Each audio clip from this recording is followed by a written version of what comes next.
I had always been the second child, the one who was quieter, a little more reserved, and certainly never as glamorous as my older sister, Emily.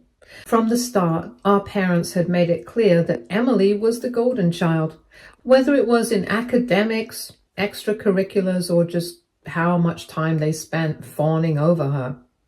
I always felt like I was in her shadow, but I dealt with it. I wasn't jealous. I just accepted that my role in the family was to be the quiet one, the second choice, the one who wasn't nearly as exciting to talk about. I guess I should have seen it coming when Emily got married. My parents went all out, inviting their entire network, splurging on an extravagant venue, catering from one of the top-tier restaurants in the city, and buying her wedding dress like it was nothing. It wasn't just a wedding, it was a grand production. And when it came time for my wedding, well, I figured they'd do the same for me. After all, I had always done everything I could to stay out of trouble, to be a good daughter, and I hoped that would pay off. That maybe, just maybe, they'd show me the same love and support they'd shown Emily. But no, when I got engaged to Jake, the first thing I did was call my parents to share the news. They seemed excited, but not in the way I had imagined. It was more like they were reacting to a minor update in the family. They told me that I was making a lovely choice and that Jake and I were a good match, but it didn't feel like they were truly invested. I pushed it aside, telling myself they'd come around. I wasn't asking for much, just their support, their excitement to help us plan a day that would make memories. I didn't expect a lavish wedding, of course. Jake and I weren't exactly rolling in money, but I imagined they might offer something meaningful. Maybe they'd help with some of the expenses like they did for Emily. They might help with the venue, the catering, or even just a nice gift. Surely they'd want to be part of the celebration. That was until I actually visited them to talk about the wedding planning. It was a sunny Sunday afternoon, and I had just gotten off the phone with Jake's mom, who had already promised to contribute to the wedding. I drove to my parents' place feeling a mixture of excitement and nervousness. I had never asked for much from them, but with my wedding on the horizon, I wanted to know if they were willing to share in the joy of it too. When I arrived, my mom and dad were already sitting at the kitchen table, looking like they had been waiting for me.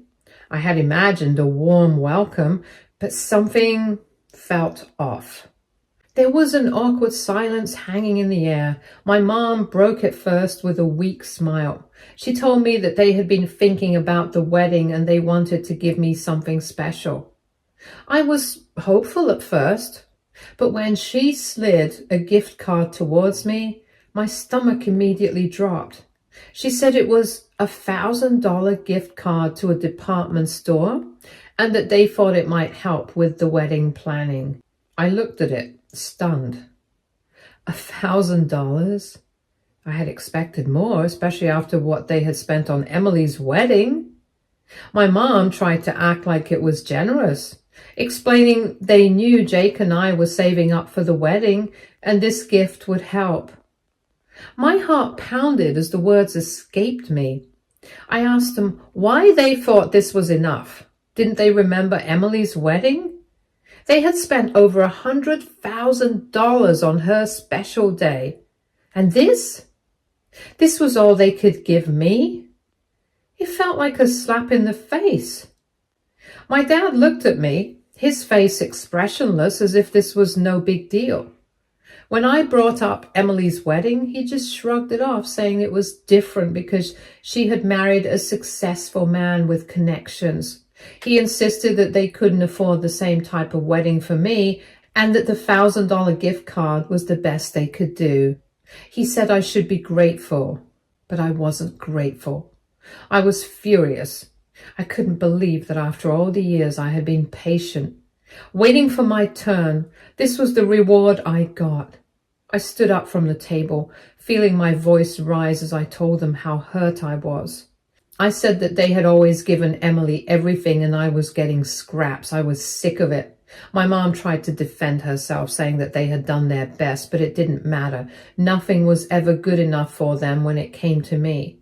My dad, growing defensive, told me I was being ungrateful. He said I had always been the one to complain, the one who never seemed satisfied.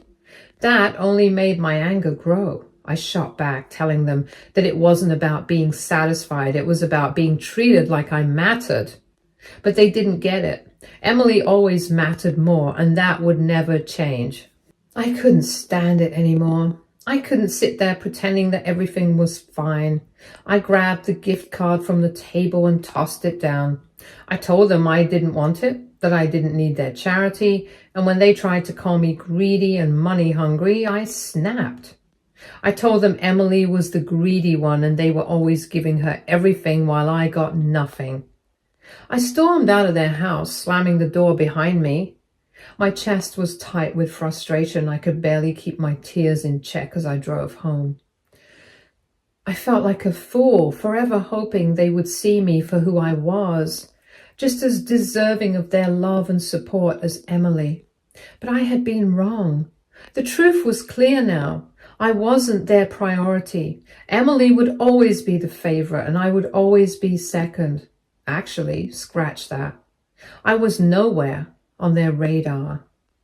As I drove, I felt the weight of my years of patience and understanding come crashing down. It hurt more than I could have imagined. I had always told myself that one day they'd treat me as equally as they treated her. But that day was never going to come, and now I couldn't stay silent anymore. Is it too much to expect our parents to treat us the same? Update 1. Every word my parents had said replayed in my head like a broken record. The way my dad had dismissed my feelings, the way my mom had tried to make it seem like a $1,000 gift card was a generous contribution. It all made me feel small, insignificant. For so long, I had convinced myself that they would come through when it really mattered, but now I realized how wrong I had been. When I got home, Jake was sitting on the couch, his laptop open in front of him as he worked on something for his job. He looked up the moment I walked in, concern written all over his face. He asked how the conversation with my parents had gone, and I just shook my head, unable to speak at first. I dropped my bag by the door and sat down, feeling the weight of everything hit me all over again. Jake closed his laptop and moved closer, waiting patiently for me to say something. I finally told him everything. I explained how my parents had brushed off my concerns, how they'd thrown the $1,000 gift card at me like it was some grand gesture, and how they had outright dismissed the blatant disparity between what they'd done for Emily and what they were willing to do for me. I could feel my voice shaking as I spoke and the anger bubbling up again. Jake listened quietly, his expression shifting from concern to frustration as I recounted the events. He said that it was unbelievable how my parents could justify such blatant favoritism. He reminded me that I wasn't asking for a 6-figure wedding like Emily's. I was simply asking for some acknowledgement, some effort. Hearing him validate my feelings was a relief, but it didn't make the pain go away. I told him that I wasn't sure if I could even invite them to the wedding anymore. How could I stand there, celebrating one of the most important days of my life with people who clearly didn't think I deserved the same happiness they had given my sister? Jake said that we should support whatever decision I made. If I wanted to cut them out of the wedding, he'd back me up. If I wanted to give them another chance, he'd be there for me too. He said that this was our day, and we didn't need anyone there who couldn't support us wholeheartedly.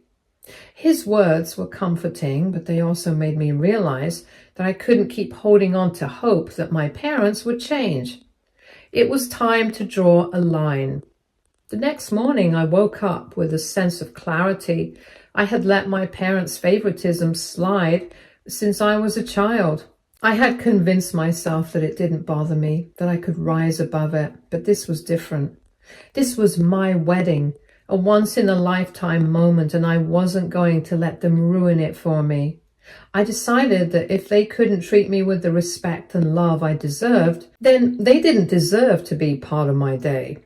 I called my mom later that afternoon. She picked up after a few rings, her voice chipper as if nothing had happened the day before. She asked if I had thought more about the gift card and whether I decided what to use it for.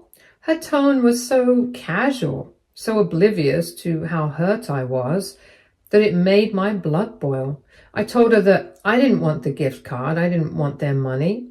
She sounded confused, asking what I meant. I told her that Jake and I were going to move forward with the wedding without their involvement. I said that if they couldn't treat me with the same love and generosity they had shown Emily, then I didn't want them there. My mom was silent for a moment before she started to argue. She said that I was being dramatic, that I was overreacting. She insisted that they loved me and that the gift card was all they could afford. I could hear the defensiveness in her voice, but I wasn't buying it. I calmly told her that actions speak louder than words, and their actions had made it clear where I stood in their priorities. I said that this wasn't about the money, it was about the principle. If they couldn't see that, then there was nothing more to discuss. She started to cry, saying I was being unfair. She said I was punishing them for doing their best, but I stood firm. I told her that I wasn't punishing anyone. I was simply not involving them because that's all I could afford. I said that I had spent my whole life being the afterthought, and I wasn't going to let that happen on my wedding day. She tried to say something else, but I cut her off. I told her that I needed time and space as I had my wedding preparation to do with my other mom and dad, my in-laws, and I ended the call. Over the next few days, I started to make new plans for the wedding. Jake and I decided to scale things down and focus on what really mattered, celebrating our love with the people who truly supported us. We reached out to his family and our closest friends, and their enthusiasm was overwhelming. Jake's mom even offered to host a ceremony in her garden in their country house, which was beautiful and spacious enough to accommodate everyone we wanted to invite. The idea of a smaller, more intimate wedding felt right. It felt like a fresh start. As I moved forward with the planning, I couldn't help but feel a sense of loss. My parents should have been part of this. They should have been there to help me pick out my dress, to walk me down the aisle, to share in the joy of it all. But they had made their choice and I had made mine. It wasn't easy, but I knew it was the right thing to do. Jake was my rock through it all. He reminded me every day that this wedding was about us, about our love, and not about anyone else. His unwavering support gave me the strength to keep going, even when the pain of my parents' rejection felt overwhelming. Update 2. It happened one evening while I was going over the details of the wedding. I was already stressed out. My phone buzzed and Emily's name flashed on the screen. I considered ignoring it. I wasn't in the mood for another lecture or guilt trip, but I wanted to confront her head on. I took a deep breath and picked up. She started right away, her tone sharp and accusatory. She said she couldn't believe I was still dragging this out and that I needed to stop being so dramatic. She went on about how I was tearing the family apart and how our parents didn't deserve to be treated this way. I let her talk, her words washing over me like background noise until I couldn't take it anymore. I interrupted her, my voice calm but cold. I told her that she didn't have the right to lecture me about family when she had been the center of everyone's universe her entire life. I said that she had no idea what it felt like to be overlooked, to be treated as if you didn't matter because she had always been the golden child. I could hear her sharp intake of breath, but I kept going. I told her that I had spent my entire life being compared to her, living in her shadow. I said that our parents had bent over backwards for her, not just with her wedding, but with everything. Her education, her career, even her petty whims. Meanwhile, I had been left to fend for myself. expected to be grateful for the scraps they threw my way. I told her that the $1,000 gift card wasn't just an insult, it was the final straw. Emily tried to defend herself, saying that she had never asked to be the favorite. She said that she had always tried to include me and that it wasn't her fault our parents treated us differently. Her voice was shaky and I could tell that she was starting to feel cornered. But I wasn't finished. I told her that trying to include me after the fact didn't erase the years of neglect. I said it didn't change the fact that our parents had made it clear time and time again that I was an afterthought. I told her that I had spent so many years trying to convince myself it didn't matter and that I didn't need their approval, but deep down, it had always hurt. I said that I was angry, not just at them, but at myself for letting it hurt me for so long. I told her it was her fault for always siding with them like she's doing now, regardless of their bias. I told her she had enjoyed it her whole life, so why on earth was she cribbing about it now? Emily started to cry, her voice trembling as she said that she didn't know I felt that way. She said she never meant to make me feel overlooked or unloved. I told her that it didn't matter what she meant. It mattered what she did. I said that her actions, just like our parents, had shown me where I stood in their lives. She begged me to stop, saying I was being too harsh, but I couldn't hold back. I told her there were times I wished she had never been born, not because I hated her, but because it would have spared me a lifetime of being invisible. I said that if she hadn't been there to be the perfect child, even though she was anything but, then maybe our parents would have seen me for who I was. Maybe they would have loved me the way they loved her. The silence on the other end of the line was deafening. For a moment I wondered if I had gone too far, but then I reminded myself that this was the truth. And the truth wasn't always pretty. Emily needed to hear it, even if it hurt. When she finally spoke, her voice was barely above a whisper. She said she was sorry and that she never wanted me to feel that way. She said she didn't know how to make it right, but she wanted to try.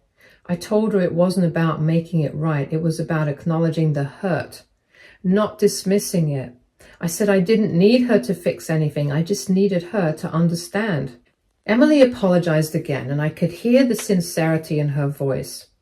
She said she would talk to our parents and that she would try to make them see what they had done. I told her she could do whatever she wanted, but I wasn't holding my breath.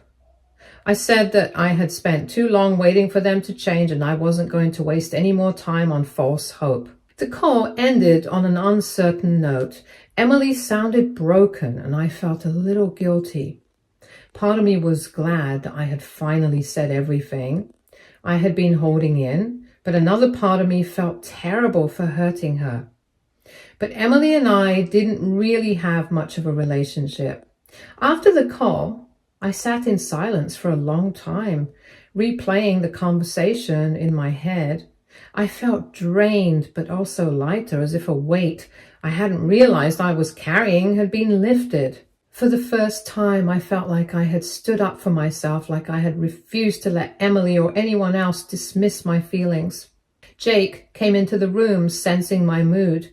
He didn't say anything, he just sat beside me and took my hand. His quiet support was exactly what I needed. I leaned into him, letting myself feel the comfort of his presence. I had never really felt seen around my family. This time it was about choosing to surround myself with people who valued and respected me, people who saw me for who I was and loved me anyway. Update 3. It was late afternoon when my phone lit up with a call from my father. I hadn't heard from him since our last tense exchange, and the silence had been blissful. But there it was, his name glaring at me, demanding attention. I hesitated before answering, bracing myself for whatever storm he was about to unleash. As soon as I picked up, his voice came through, sharp and accusatory.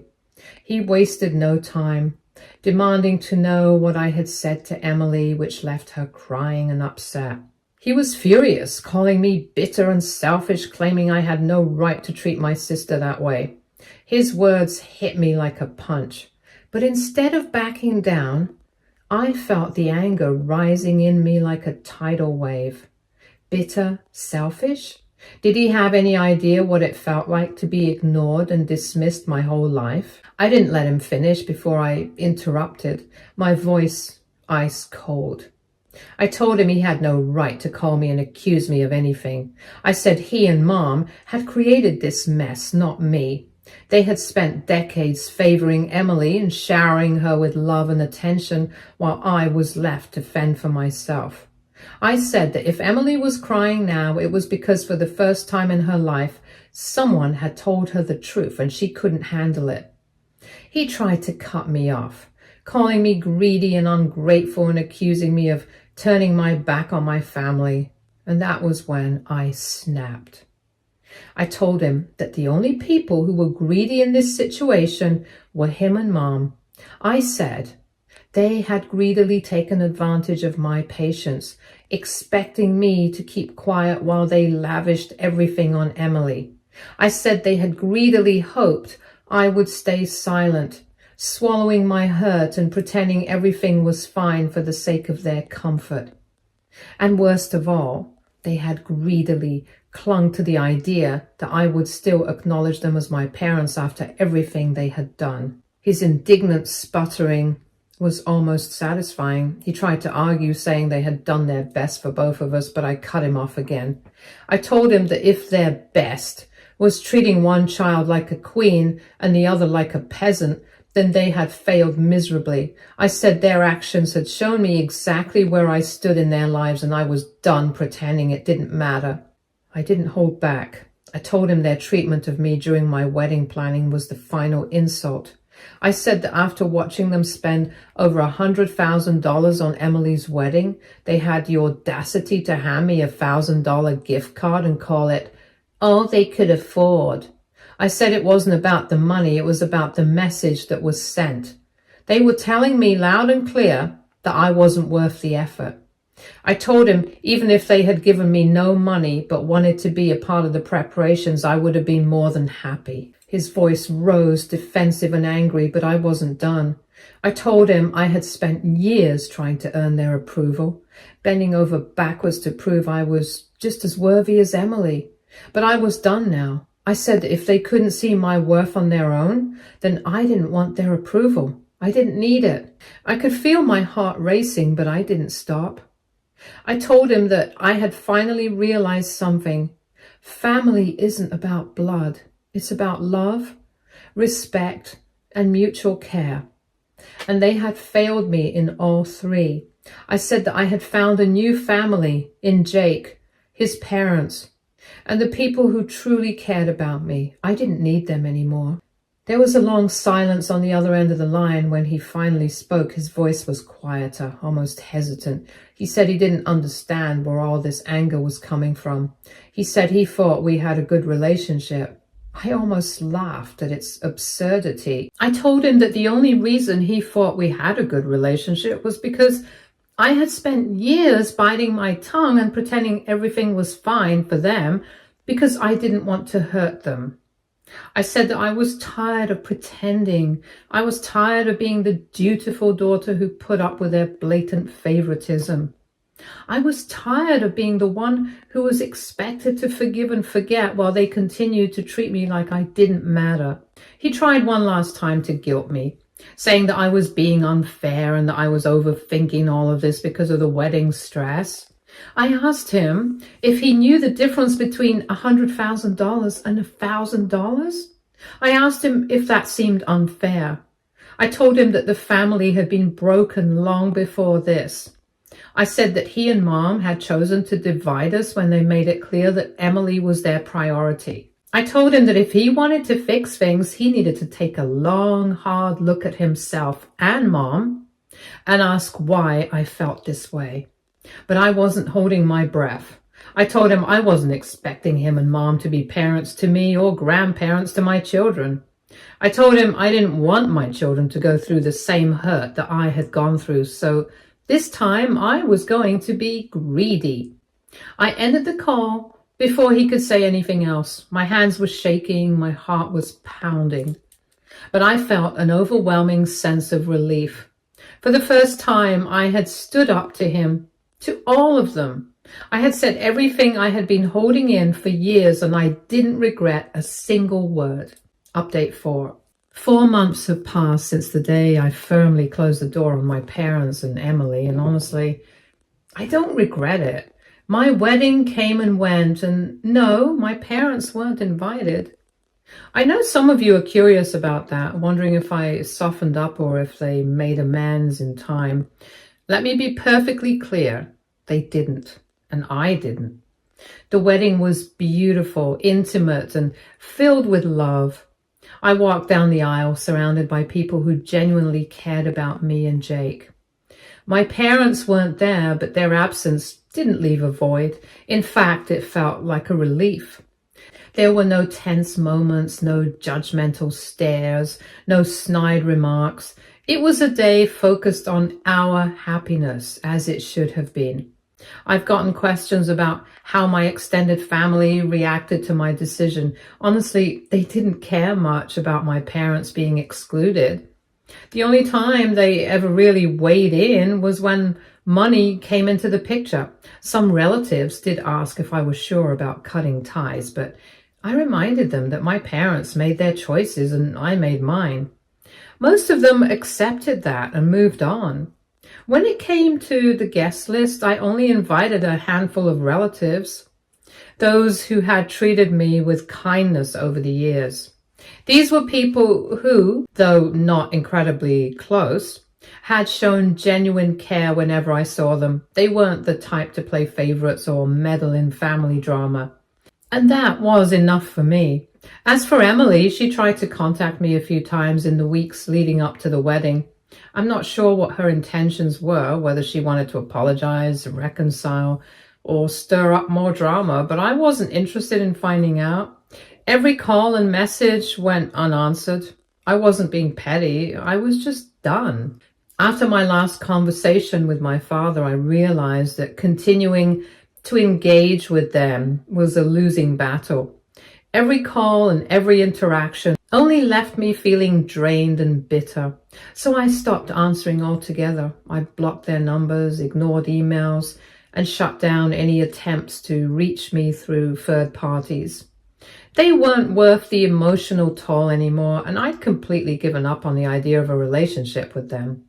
Jake and I have been focusing on building our life together, and it's been nothing short of amazing. He's been my rock through all of this, supporting me every step of the way. We've settled into a rhythm that works for us. I feel genuinely happy. But that's not the only reason I'm smiling these days. There's a new chapter on the horizon, one that I'm beyond excited about. Jake and I are expecting our first child. Yes, you read that right. I'm pregnant. We found out a week ago, and the joy has been overwhelming. After everything that's happened, this feels like the ultimate blessing. Jake has been doting on me non-stop, making sure I'm comfortable and happy. And for once, I feel like I'm part of a family that truly loves and values me. This baby represents a fresh start, a chance to create the kind of loving, supportive family I always wanted but never had. I've promised myself that I will be the kind of parent who sees their child for who they are, who loves them unconditionally, and who never makes them feel second best. Of course, I'm aware that this news might eventually make its way back to my parents. They might hear about it through other relatives, and I wouldn't be surprised if they tried to use it as an excuse to worm their way back into my life. But I've already made up my mind. They made their choices, and now I'm making mine. This is my family now. Jake, me, and our little one on the way. We're building something beautiful together, and I won't let anyone tarnish it. My in-laws will make beautiful grandparents. To those of you who followed this journey, thank you for your support and understanding. Here's to moving forward, to new beginnings, and to the family we choose to build. Stay tuned for more stories from our girl relationships.